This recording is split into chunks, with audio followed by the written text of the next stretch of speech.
الصلاة والسلام علیک یا جد الحسن والحسین وعلی آلک واصحابک یا رحمتا للعالمین۔ میں نے آپ کے سامنے 10ویں پارے کی آیت کریمہ اور پھر چوتھے پارے کی آیت کریمہ اور 30ویں پارے کی آیت کریمہ آپ کے سامنے تلاوت کی۔ انشاءاللہ اس کا خلاصہ آپ کے سامنے کیا جائے گا۔ سب سے پہلے ایک عبادت کی طرف اور اپنا دماغ لگائیے۔ ہم سنتے آئے ہیں کہ نماز پڑھنا عبادت ہے، روزہ رکھنا بھی عبادت ہے، حج کرنا بھی عبادت ہے، زکوٰۃ دینا بھی عبادت ہے، غریبوں، فقیروں، مسکینوں، یتیموں، بیواؤں کی مدد کرنا بھی عبادت ہے، ماں باپ کے چہرے کو دیکھنا بھی عبادت ہے، علماء کرام کے چہروں کو دیکھنا عبادت، خانہ کعبہ کو دیکھنا بھی عبادت۔ ایسے ماشاءاللہ کئی مولا علی شیر خدا حیدر کرار رضی اللہ تعالیٰ عنہ ان کے مبارک چہرے کو دیکھنا بھی عبادت ہے۔ تو ایسے ہمارے سامنے عبادت کے کئی راستے ہیں، پر آپ کو یہ بھی اپنے ذہن میں رکھنا پڑے گا کہ خدا کے خوف سے آنکھوں سے آنسو بہانا بھی عبادت ہے۔ یہ ایک ایسا موضوع ہے جو غالباً اس سے پہلے کم سنا ہوگا آپ نے، لیکن اگر آپ اس پر توجہ کرتے ہیں تو آج انشاءاللہ رب العالمین آپ اپنے دل میں ایک عجیب سی کیفیت لے کر انشاءاللہ اپنے گھروں کو تشریف لے جائیں گے۔ ہم نبی کے سچے غلام ہیں اور ہمیں اللہ کی پسند کو سب سے پہلے اپنی نظر میں رکھنا چاہیے۔ اللہ رب العالمین کے رسول فرماتے ہیں کہ اللہ کو 2 قطرے بہت پسند ہیں، 2 قطرے بہت پسند ہیں۔ فرمایا پہلا قطرہ آنکھ سے بہنے والا وہ آنسو جو اللہ کے خوف سے بہتا ہے، اور دوسرا قطرہ وہ جو اللہ کی راہ میں شہید ہوتے وقت شہید کے جسم سے گرتا ہے۔ یہ 2 قطرے اللہ کو بہت پسند ہیں۔ تو یہ مذہب اسلام ہے کہ یہاں رونا بھی عبادت بنایا گیا ہے، مگر رونے کو ایک عجب موڑ دے دیا گیا ہے، ایک بہترین موڑ دے دیا گیا ہے۔ دنیا کے غموں سے مت رو، دنیا کی پریشانیوں سے مت رو۔ اگر اپنے دل میں خوف خدا پیدا ہو رہا ہے اور تجھے اپنے گناہ یاد آ رہے ہیں، اور پھر جب تو روئے گا تو وہ رونا اللہ کو بہت پسند آتا ہے۔ یہاں تک کہ فرمایا گیا کہ جب اب زندگی میں تو گناہ ہوتے ہی ہیں، اگر ہم اپنے گناہوں کو یاد کریں اور پھر اس پر ہماری آنکھوں سے آنسو نکل آئیں تو اللہ کو وہ بندہ اتنا پسند آتا ہے کہ پیارے آقا صلی اللہ علیہ وسلم فرماتے ہیں قیامت کے دن جب جہنم اپنے پورے شباب پر ہوگی اور اس کی آگ اتنی خطرناک ہے کہ پوری آگ کی تو بات آپ بعد میں کریے گا، اگر ایک قطرہ آگ کا آج کی دنیا میں گر جائے جہنم کی آگ کا تو ساری دنیا کے لوگ اس کی جلن اور تپش سے مر جائیں۔ یعنی ایک قطرہ آگ کا جو جہنم کا ہے وہ اگر زمین پہ گر جائے پوری دنیا ختم ہو جائے، اس کی بدبو سے سارا جہان مر جائے۔ ایک قطرے کا عالم ہے، تو پھر جس انسان کو مکمل طور پر جہنم میں ڈال دیا جائے پھر اس کی بتائیے کہ حالت کیا ہوگی۔ اس لیے ہمارے نبی صلی اللہ علیہ وآلہ وسلم نے یہ فرمایا کہ دیکھو گناہوں سے آدمی جنت سے بجائے جنت میں جانے کے جہنم کا حقدار ہوتا ہے، لیکن اگر وہ اپنے گناہوں کو یاد کرے اور اپنی آنکھوں سے آنسو بہائے تو اس کا ایک قطرہ جو آنکھوں سے بہا قیامت کے دن یہ جو آنکھوں سے آنسو ہمارے لگے اور یہ جو ہماری پلکیں ہیں یہ ان میں کا صرف ایک بال اللہ کی بارگاہ میں عرض کرے گا کہ یا اللہ تو اس بندے کو جہنم میں کیسے ڈال سکتا ہے جبکہ اس کی آنکھوں سے آنسو نکلے ہیں تیرے خوف سے، اور میں بھیگ گیا تھا۔ یہ پلک فریاد کرے گا رب کی بارگاہ میں کہ مولا اس کی آنکھوں میں لگا ہوا تھا، اور جب تیرے خوف سے اس کی آنکھوں سے آنسو نکلے تو میں اس کا گواہ ہوں، مولا میری سفارش کے حق میں قبول فرما۔ تو آپ غور کریں گے اس ایک بال کی سفارش کے بدلے اللہ رب العالمین فرمائے گا کہ میرے اس بندے کو جہنم سے آزاد کر دیا جائے۔ یعنی اللہ کو اتنا پسند ہے وہ آنسو جو اللہ کی خوف میں بندے کے آنکھوں سے نکلتا ہے، لیکن آج ہم اللہ کے خوف سے آنسو کہاں بہائیں گے؟ اس لیے کہ گناہوں کو ہم نے بہت چھوٹا سمجھ لیا ہے. گناہوں پر ہماری توجہ نہیں جاتی، بلکہ آپ غور کریں، یہ بھی سب سے بڑا گناہ ہے کہ آدمی کسی گناہ کو چھوٹا سمجھ کے کرے. چھوٹا سمجھ کے اگر کسی گناہ کو آپ کرتے ہیں، یہ بھی بہت بڑا گناہ ہے. کسی بھی گناہ کو چھوٹا نہ سمجھو. ہمارے نبی کریم صلی اللہ علیہ وسلم کا فرمان ہے، کوئی بھی گناہ چھوٹا سمجھ کے کرنا نہیں چاہیے اور کوئی بھی نیکی چھوٹی سمجھ کے چھوڑنی نہیں چاہیے. نیکی کی کوئی بات ہے، نیکی کا کوئی کام ہے، بھلے تمہیں نظر آ رہا ہو کہ یار اس سے کون سا فائدہ ہونے والا ہے، لیکن نہیں، اگر وہ نیکی کا کام ہے تو اسے کرو. اب ہمارے مذہب میں آیا کہ آپ ایک دوسرے کو ملیں، مسلمان ہیں تو مسکرا کے بات کریں. مسکرا کے ملنا بھی ثواب کا کام ہے. یہاں تک کہ اگر شوہر اپنے گھر میں جائے اور بیوی مسکرا کر اس کا استقبال کرے تو اس مسکراہٹ پر اللہ رب العالمین اسے 70 حجوں کا ثواب عطا فرماتا ہے. کتنی بڑی بات ہے، کتنی محبت پیدا کرنا چاہتا ہے مذہب اسلام، اور کتنا بڑا بڑا ثواب اس نے رکھا ہے. لیکن آج انسان جو ہے یہ ان کو چھوٹا سمجھ کر چھوڑ دیتا ہے اور گناہوں کو چھوٹا سمجھ کر کرنے لگتا ہے کہ اس میں کیا ہو گیا، اس میں کیا ہو گیا، تھوڑی سی باتوں پر. یعنی کہ اس کی نظر میں آج کل جو گناہ ہو رہے ہیں وہ کوئی گناہ ہے ہی نہیں. غلط جگہوں پہ جانا کوئی گناہ نہیں ہے، بری باتیں کرنا کوئی گناہ نہیں ہے، گالی بکنا کوئی گناہ نہیں ہے، نماز چھوڑ دینا کوئی گناہ نہیں ہے، حسد کرنا کوئی گناہ نہیں ہے، غیبت کرنا کوئی گناہ نہیں. ان کو جبکہ یہ گناہ کبیرہ ہیں، ان کو چھوڑنا واجب اور کرنے والے تکبر کرنا کوئی گناہ نہیں سمجھا جا رہا، جبکہ تکبر سے بچنا بہت ضروری ہے. یاد رکھے، تکبر، متکبر صرف اللہ ہے. وہ تکبر کر سکتا ہے، وہ ہم سب کا مالک ہے، وہ زمین اور آسمان کا مالک ہے، وہ سارے جہان کا مالک ہے. میرے معبود تو کتنا بڑا ہے. ہمیں تو اس سے اندازہ ہوا ہے کہ محمد مصطفیٰ بندے ہیں تیرے اور محمد مصطفیٰ کا تو خدا ہے. تو پیارے مصطفیٰ کا بھی خدا ہے، خالق ہے.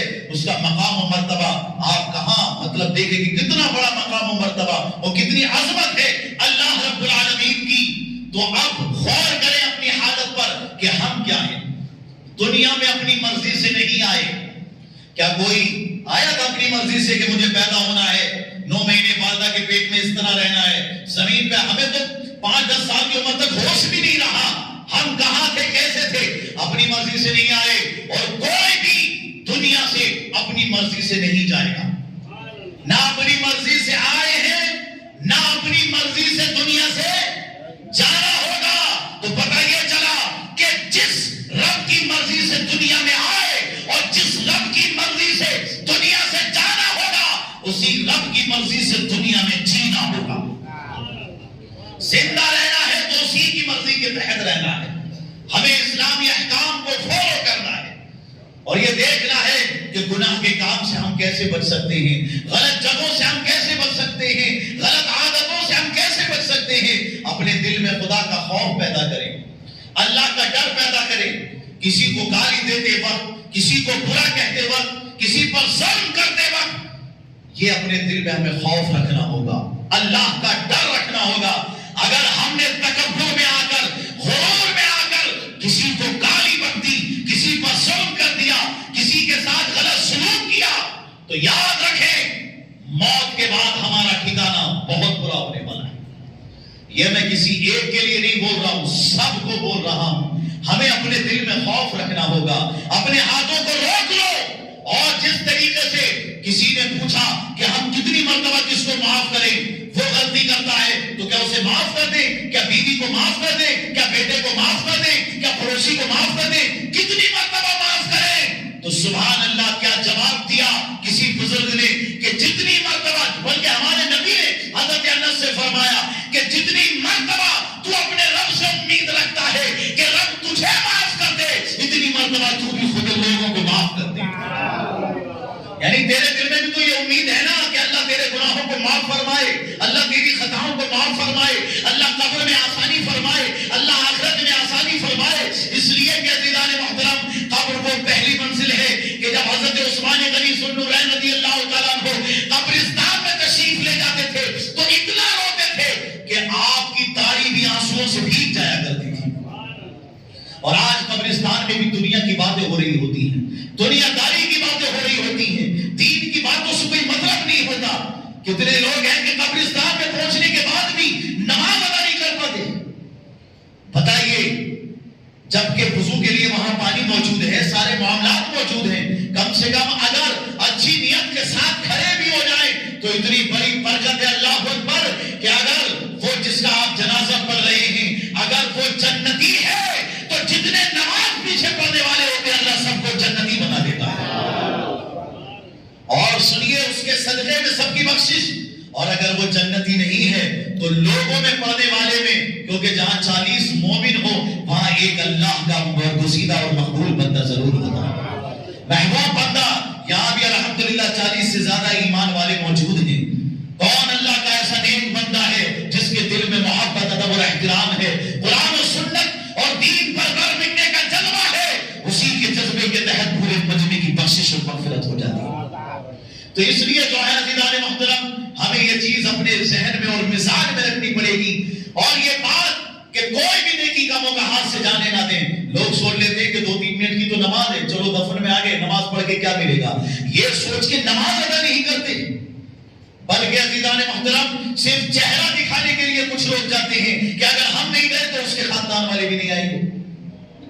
یہ نظریہ لے کے تم عبادت کر رہے ہو, یہ نظریہ لے کر تم قبرستان جا رہے ہو کہ فلاں دیکھے تو ہمارے کام میں آئے یا ہمارے جنازوں میں شرکت کرے. خدا کی رضا کے لیے یہ کام کرنا تھا, اللہ کو راضی کرنے کے لیے تمہیں یہ کام کرنا تھا. تم دنیا دار مکاروں کو راضی کرنے کے لیے کام کر رہے ہو. کون ساتھ دینے والا ہے تمہارا, قبر میں کون آنے والا ہے تمہارے ساتھ. تمہارا دین جائے گا, تمہارا ایمان جائے گا, اور وہ نیکیاں جائے گی جو فقط اللہ کی رضا کے لیے تم نے کی تھی. ورنہ نماز پڑھنا بھی منہ پہ مار دیا جائے گا, روزہ رکھنا بھی منہ پر مار دیا جائے گا, زکات دینا بھی منہ پر مار دیا جائے گا, حج کرنا بھی منہ پر مار دیا جائے گا, اگر صرف لوگوں کو دکھانے کے لیے ہوا تو. یہ ساری عبادتیں اللہ کی رضا کے لیے ہونی چاہیے. ہمارا مسجد میں آنا, خدا کے دین کی خدمت کرنا, خدا کے گھر کی خدمت کرنا, دینی بیانات کرنا, واعظ و نصیحت کرنا, لوگوں کے درمیان عظمت اسلام کو بیٹھانا, یا پھر اپنی طاقت کے ذریعے مذہب اسلام کو لوگوں کے درمیان پھیلانا, اپنے گھر میں اسلامی ماحول قائم کرنا, لوگوں کو سلام کرنا یا لوگوں کی مدد کرنا, یہ صرف اللہ کی رضا کے لیے ہونا چاہیے. اگر ہمارے دل میں کسی دنیا دار کا خوف ہے تو ہم کمزور پڑ گئے. ہم دنیا داروں کو راضی کرنے آئے تھے کہ اپنے پروردگار کو راضی کرنے آئے تھے. یہ زندگی تمہیں کسی دنیا دار نے دی ہے کہ تمہارے پروردگار نے دی ہے. جب اللہ نے تمہیں سب کچھ عطا فرمایا ہے تو پھر یہ آنکھ, یہ کان, یہ زبان اور یہ ہاتھ اور یہ پیر صرف اسی کے دین کے لیے استعمال ہونے چاہیے. یہ دولت, یہ عزت, یہ حشمت, یہ وجاہت, یہ عہدہ, یہ سرداری, سب کچھ اللہ کی رضا کے لیے ہونا چاہیے. جو بھی ہمیں فی الوقت ملا ہوا ہے, قیامت کے دن سب سے سوال ہوگا. جس کو جتنا علاقہ دیا گیا, یہاں تک کہ اگر کوئی صرف اپنے گھر کا ہی ذمہ دار ہے تو قیامت کے دن اس سے بھی پوچھا جائے گا کہ تو نے اپنے گھر میں کس طریقے سے دین کو, اسلام کو نافذ کیا, کہاں تک تو نے کنٹرول کیا. سب جانتے ہیں کہ مرد کو سونا پہننا حرام ہے, برا لگے کسی کو تو لگے, لیکن جب یہاں پر اللہ نے ایک عالم بنا کر بھیجا ہے تو بات ہم کسی کے باپ کی نہیں, رسول پاک کی کریں گے. سب کو معلوم ہے سونا پہننا, سونے کی چین پہننا, سونے کی بریسلیٹ پہننا یا پھر یہ سونے کی انگوٹھی پہننا حرام ہے, مگر پھل جذبات کے ساتھ, بڑے فخر اور انداز کے ساتھ پوری دنیا کو دکھا کر شادی محل میں امام صاحب کے سامنے, مفتی صاحب کے سامنے, جن کو اپنا بڑا مانتے ہیں, جن کو بادشاہ شہنشاہ مانتے ہیں, ان کی نگاہوں کے سامنے یہ گناہ ہوا کرتا ہے. اور امام صاحب کچھ نہیں بول سکتے. اگر وہ کچھ بولیں گے تو ان کا سگا بھائی بھی ناراض ہو جائے گا. لیکن آپ سے صرف یہاں پہ نہیں کر رہا ہوں, میرا خدا جانتا ہے کہ غلط بات کو دیکھا ہے تو سگے بھائی کو بھی ٹوکا ہے. برا لگنا ہے تو لگے, لیکن یہ شریعت ایک تلوار ہے, گرتی ہے تو کاٹتی چلی جاتی ہے, نہ اپنے کو دیکھتی ہے, نہ پرائے کو دیکھتی ہے, نہ کسی قانون کو دیکھتی ہے, دیکھتی ہے تو شریعت مصطفیٰ کو دیکھتی ہے. نبی کا قانون سب سے آگے ہے, نبی کی شریعت سب سے آگے ہے. اس گناہ کو چھوٹا مت سمجھو. تو مجھے اس وقت آتی ہے جب لڑکے والے مانگ کرتے ہیں، لڑکے والے مانگ کرتے ہیں کہ سونے کی چین چاہیے، سونے کی بریسلیٹ چاہیے، سونے کی انگوٹھی چاہیے۔ میرے پاس بھی ایسے بروکرز وغیرہ آئے تو انہوں نے بتایا کہ اس قسم کی مانگیں چل رہی ہیں، حضرت آپ بتائیے کیا کریں؟ تو میں نے کہا ان کو جواب دو کہ لڑکی والے سے اکیلے کیوں مانگتا ہے؟ جامع مسجد کا دائرہ بہت بڑا ہے، لوگ بڑی دور دور سے نماز پڑھنے کے لیے آتے ہیں، اکیلے لڑکی والوں سے کیوں مانگ رہا ہے؟ مسجد کے دروازے پہ بیٹھ جا اور پورے شہر کے لوگوں سے بھیک مانگ۔ لڑکی والوں کو ہی کیوں مجبور کر رہا ہے؟ کیا صرف لڑکی کو ضرورت ہے لڑکے کی؟ لڑکے کو ضرورت نہیں ہے لڑکی کی۔ اگر وہ لڑکی تیرے نکاح میں نہ آئے تو تجھے باپ کون کہے گا؟ تیرا خاندان کیسے چلے گا؟ تیری نسل کیسے چلے گی؟ شکر ادا کر اس باپ کا جو اپنی بیٹی کو جوان کر کے تیرے نکاح میں دیتا ہے۔ شکر ادا کر اس کا کہ اس نے تیری نسل کو چلانے کے لیے اپنی بیٹی، اپنے جگر کا ٹکڑا، اپنی عزت کو تیرے حوالے کر دیا۔ اس سے بڑھ کر انعام اور کیا ہوگا؟ ورنہ ساری زندگی تو نہ باپ بن سکتا تھا، نہ تیری نسل چل سکتی تھی۔ ان چیزوں کو سمجھو آپ اور غور کرو۔ یہ بڑے چھوٹے گناہ نہیں ہے، بہت بڑے بڑے گناہ ہیں۔ یہ مانگوں کو ختم کر کے اللہ کا خوف دل میں پیدا کرو، خدا سے ڈرو۔ ایک دن مرنا ہے، آخر موت ہے، کر لے جو کرنا ہے، آخر موت ہے۔ قرآن کا فرمان ہے فَإِنَّ الْجَحِيمَ هِيَ الْمَأْوَىٰ۔ کیا فرمایا؟ فَأَمَّا مَنْ طَغَىٰ وَآثَرَ الْحَيَاةَ الدُّنْيَا۔ 30واں پارہ بول رہا ہے کہ جو دنیا میں اپنی خواہشوں کے پیچھے ہوا، یہ خواہش ہی تو ہے کہ ہمارے ساتھ یہ ہونا چاہیے، یہ خواہش ہے دنیا کی، جو دنیا میں اپنی خواہش کے پیچھے چلا۔ فَإِنَّ الْجَحِيمَ هِيَ الْمَأْوَىٰ، جہنم ہے اس کے لیے۔ اپنی خواہشوں کے پیچھے اپنے دین کو، ایمان کو پیچھے چھوڑ دیا، دین کی باتوں کو یہ کہہ کے ڈال دیا کہ پرانی باتیں، پرانے زمانے کی باتیں ہیں، جسے حقیر سمجھ کر بجھا دیا تم نے۔ وہی چراغ جلیں گے تو روشنی ہوگی۔ انہیں حقیر نہ سمجھو بلکہ چراغ جلاؤ وہی مذہب اسلام کا کہ اللہ اکبر۔ شیخ کرمانی اپنے وقت کا بادشاہ ہے لیکن اللہ کا مبارک بندہ ہے، ولی ہے، ولی بادشاہ ہے، بادشاہ شیخ کرمانی۔ بیٹی جوان ہو گئی، رشتہ کرنا تھا تو آپ جانتے ہو آج ہم کیا دیکھتے ہیں؟ فلاں جگہ پر تلاش کرو، فلاں علاقہ بڑا ہے تو فلاں جگہ سے جو ہے وہاں بلڈنگ بڑی ہے تو یا وہاں ماحول ایسا ہے تو وہاں ہی اپنی بیٹے یا بیٹی کی شادی کریں گے۔ یہ ہمارے ذہن میں ہوتا ہے۔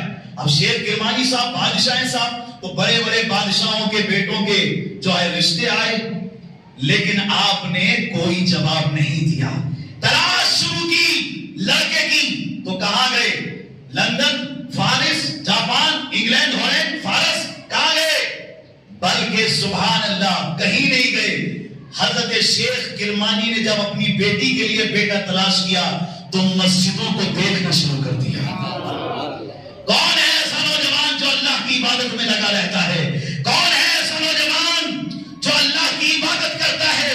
کون ہے ایسا نوجوان جو اللہ کے رسول سے محبت کرتا ہے، جس کا دل مسجد میں لگا رہتا ہے؟ اس لیے کہ سنو، ہمارے نبی کی حدیث پاک ہے کہ اگر تمہیں یہ دیکھنا ہو کہ یہ ایمان والا ہے تو اس کا اپنے دین کے ساتھ تعلق دیکھو۔ جس کا دل مسجد میں لگا رہے، مسجد میں آتا جاتا رہے، مسجد والوں سے تعلق رکھے اور مسجد میں آ کر وہ اپنے دل کو سکون محسوس کرے تو سمجھ لو وہ ایمان والا ہے۔ اس کے ایمان والے ہونے کے گواہ ہو جاؤ۔ جس کا دل اچھی جگہ پر، پیارے آقا نے بھی یہی فرمایا ہے۔ ہمارے نبی نے جب پوچھا گیا نا مومن کی پہچان کیا ہے، پیارے آقا نے 2 جملوں میں بات ختم کر دی۔ فرمایا ایمان والے کو دیکھنا ہے تو یہ دیکھ لو جسے اچھا کام کر کے خوشی ملتی ہے اور برا کام کر کے افسوس ہوتا ہے، غم ہوتا ہے، سمجھ لو وہ ایمان والا ہے۔ سبحان اللہ۔ سارے لوگوں اپنی پہچان کرو۔ میں تمہارا کوئی حساب لینے والا نہیں، ہم سب کو اللہ کے حساب دینا ہے۔ اپنے آپ کی پہچان کیا کرو؟ اگر اچھا کام کر کے خوشی ہو رہی ہے، سبحان اللہ، اچھا کام کیا ہے وہ دیکھو۔ قرآن پڑھ کے خوشی ہوئی، نماز پڑھ کے خوشی ہوئی، بیان سن کے خوشی ہوئی، عالم صاحب سے مصافحہ کر کے خوشی ہوئی، ماں باپ کا چہرہ دیکھ کے خوشی ہوئی، ماں باپ کی خدمت کر کے خوشی ہوئی، علماء کی خدمت کر کے خوشی ہوئی، مساجد اور مدارس میں جا کر خوشی ہوئی، کسی غریب فقیر مسکین یتیم بیوہ کسی غمزدہ بچے کو ہنستا ہوا دیکھ کر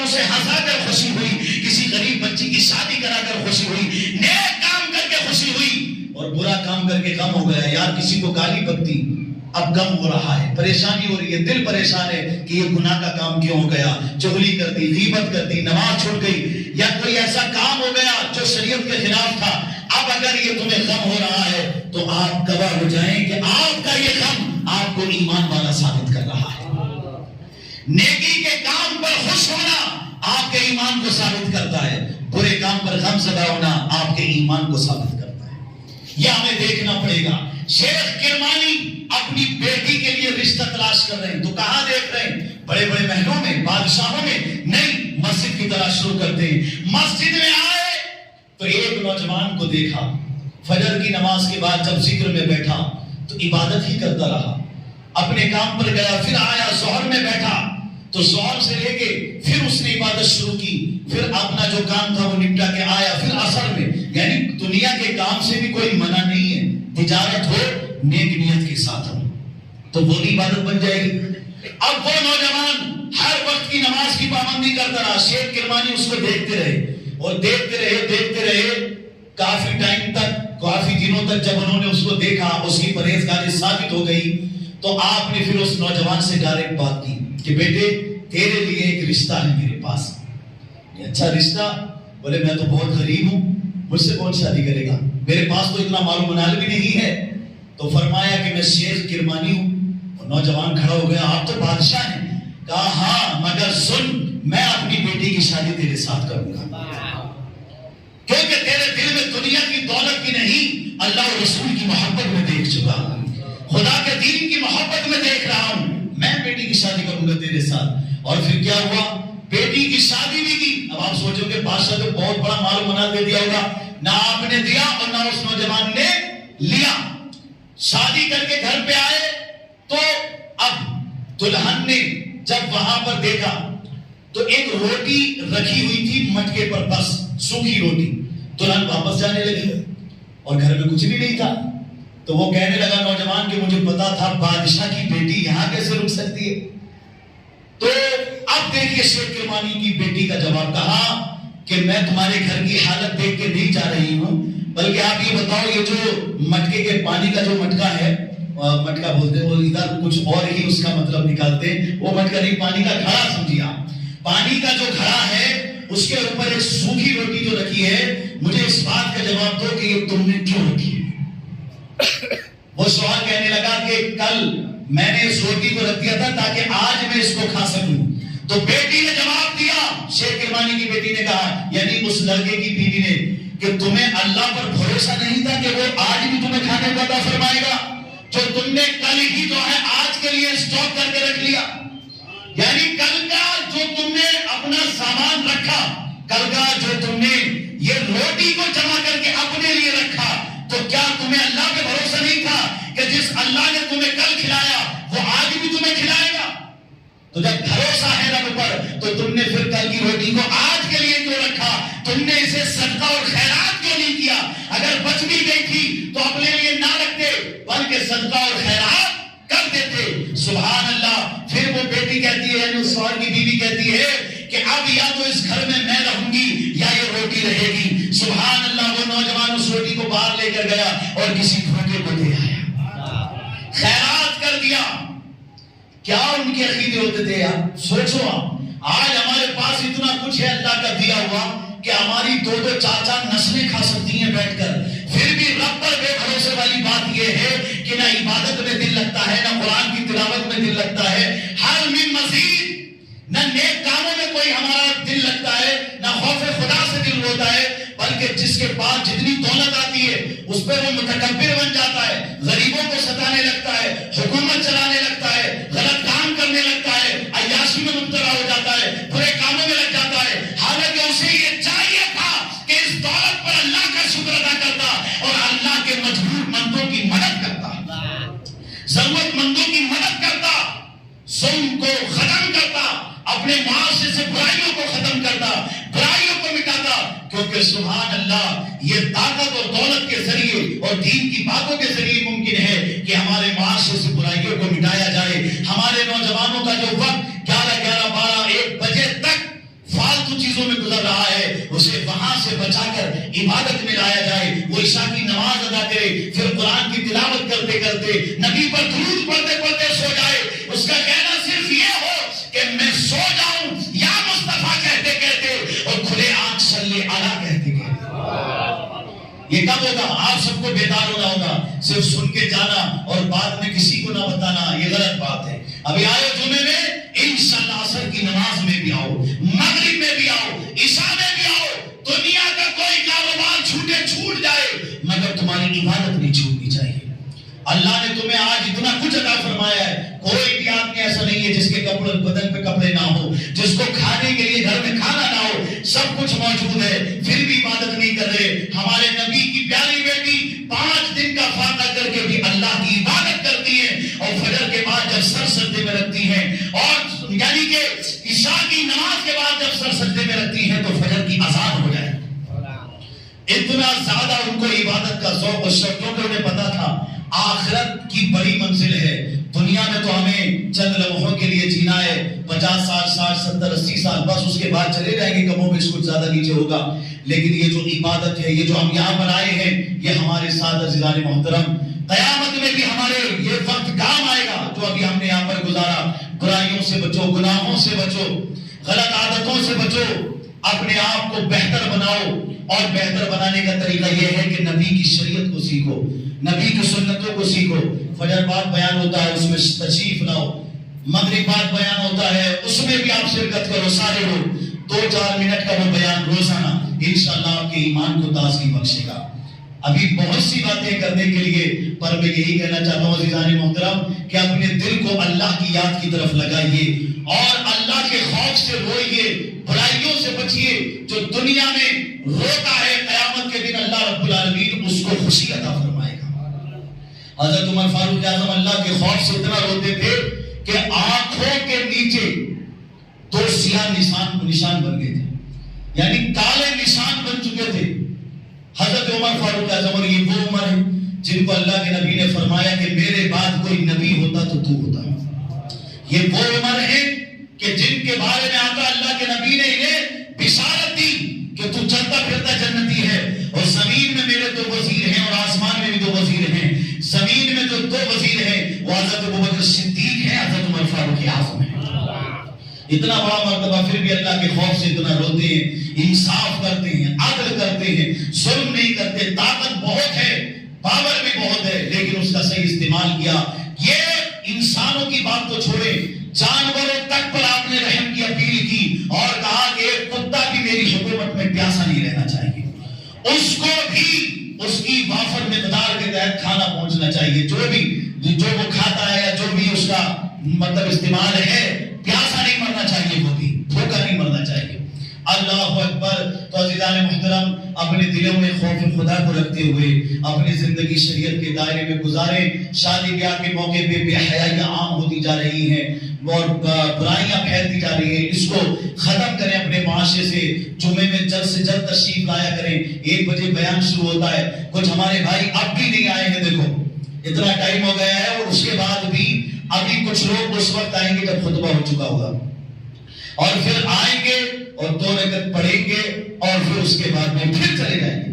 ان کو شاید لگتا ہے کہ یہی نماز تھی, جمعے میں آئے اور 2 رکعت پڑھی اور پھر چلے گئے. اس قسم سے مجھے حیرانی ہوتی ہے کہ بتاؤ ایک جمعے کی نماز بھی وہ اپنے اوپر کیا بوجھ سمجھ کے پڑھ رہے ہیں, جبکہ ہمارے بزرگوں کا طریقہ یہ تھا فجر کی نماز کے بعد سے جمعے کی تیاریاں شروع کر دیتے تھے. فجر کی نماز کے بعد سے اتنا اہتمام ہوتا تھا. پیارے آقا نے فرمایا جمعے کا عید کا دن ہے, خوشیاں مناؤ. اور آج ماشاءاللہ کچھ گھرانے بہت اچھے ہیں جہاں پر الحمدللہ اس جمعے کا احترام کیا جاتا ہے. اچھے طریقے سے سارے گھر کے لوگ مل بیٹھتے ہیں, کھانا بناتے ہیں, اچھا کام کرتے ہیں, اچھے کاموں میں پیسہ اٹھاتے ہیں. ماشاءاللہ یہ نظام ہونا چاہیے. جمعے کے دن جتنے نیک کام ہو کرو, آخری باتیں بول رہا ہوں, نیک کام ہو یعنی کہ آپ جتنا خرچ کرنا چاہتے ہیں جمعے کا دن خاص کر لیں انشاءاللہ. میری بھی حالت ہے, جہاں تک میں جس کو ضرورت سمجھتا ہوں میں کرتا ہوں.